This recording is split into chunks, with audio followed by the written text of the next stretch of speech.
Okay, so magsa-soundcheck na tayo guys. So ang ginamit natin dito sa capacitor ng ating tweeter is yung ayan, MKP 2.2 UF 400 volts. So tinesting ko kasi kanina tong isang capacitor guys. Mas gusto ko yung tunog ni MKP.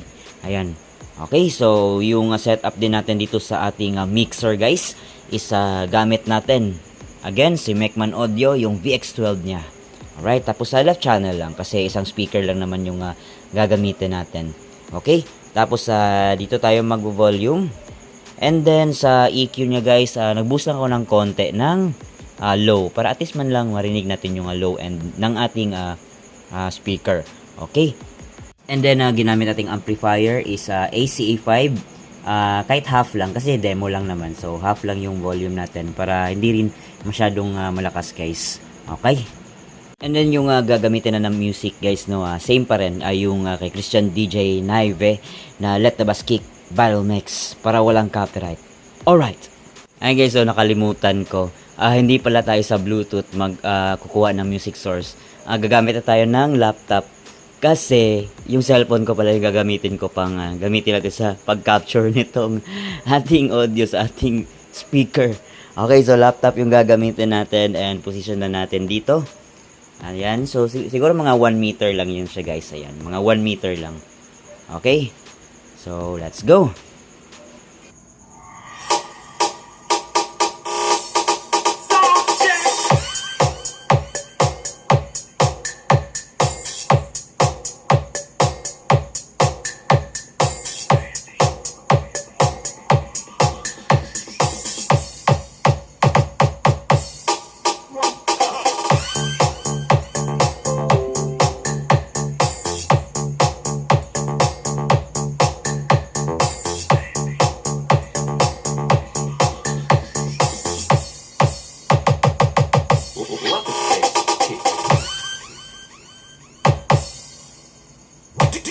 DJ Christian, the Ivy Remix.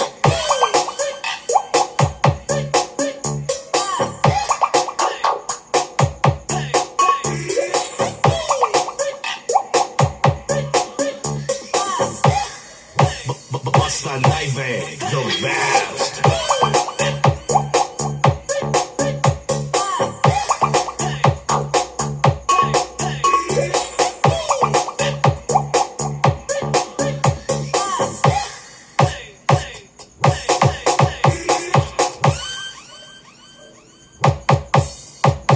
Battle mode activated.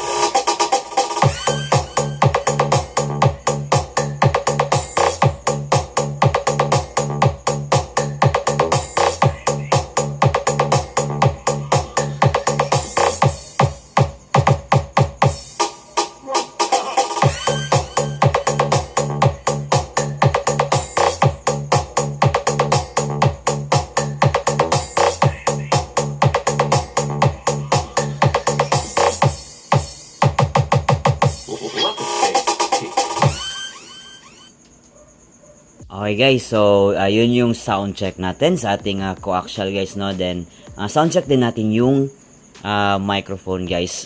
Wired microphone lang yung gagamitin natin for demo purposes lang. Ayan. So okay. Una yung pag sound check natin sa ating microphone guys, yung dry lang muna, and then merong effects kahit na yung simple reverb lang. Ayan. So sa VX12 guys, ayan ni Mecman Audio, yung ginamit ko na reverb muna dito is number 4, and then try ko din yung number 6. I mean 96. Okay, so yun yung mga nagustuhan kong reverb ni Mecman Audio VX12.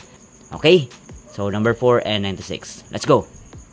Ay guys, so gamit nating microphone is itong Shure SM90A, pero hindi to original guys ha. Ang nakaload lang dito na voice coil is yung aking G-Mark. So regarding sa voice coil nito guys, meron akong video nito. Ayan, so paki-check na lang sa ating video gallery. Ayan. So sound check na tayo.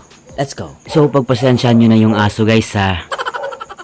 Hello, sound check, testing, mic check, 1, 2, sound, check, mic check, 1, 2, sound, 1, 2, mic check, 1, 2, sound, sound. Alright guys, so lagyan din natin ng reverb. Una yung number 4 guys ha. Okay, let's go. Lagyan natin ng reverb kahit konti. Okay, sound check. Hello, sound, check, test, check. Hello, sound, check, testing. Sound, check, mic, check, 1, 2. Sound, sound, check, check, 1, 2. Sound, check, mic, check, 1, 2. Sound, sound. So, yun yung tunog ng ating number 96 ni VX12 sa kanyang mixer. Alright. Alright guys, no? So, yun yung tunog ng ating D12 coaxial mid-bass coax 12-inch speaker. So, yun yung kabuuhang tunog. Kahit wala sa box guys. So, I'm sure mas ma-enhance pa to ng kanyang audio pag nasa loob na to ng box. So, since hindi pa tayo nakagawa ng box, so, yun, sinound check pa rin natin kahit papano guys, no? Meron kayong idea or ano, para sa kanyang sound check kung ano ba yung tunog niya. So, pasensya na guys kung cellphone lang yung ginamit natin guys, no? So, medyo pangit yung capture natin. But at least, na-sound check natin kahit papano. And then, mas na-enhance pa yung kanyang tunog guys gamit ang ating ito, mixer ni Mecman Audio na VX12 na 12 channel mixer. Alright? Okay, so Rockford, baka naman. Alright, so hanggang sa susunod at sound check mga ka-off duty lights and sounds. Alright.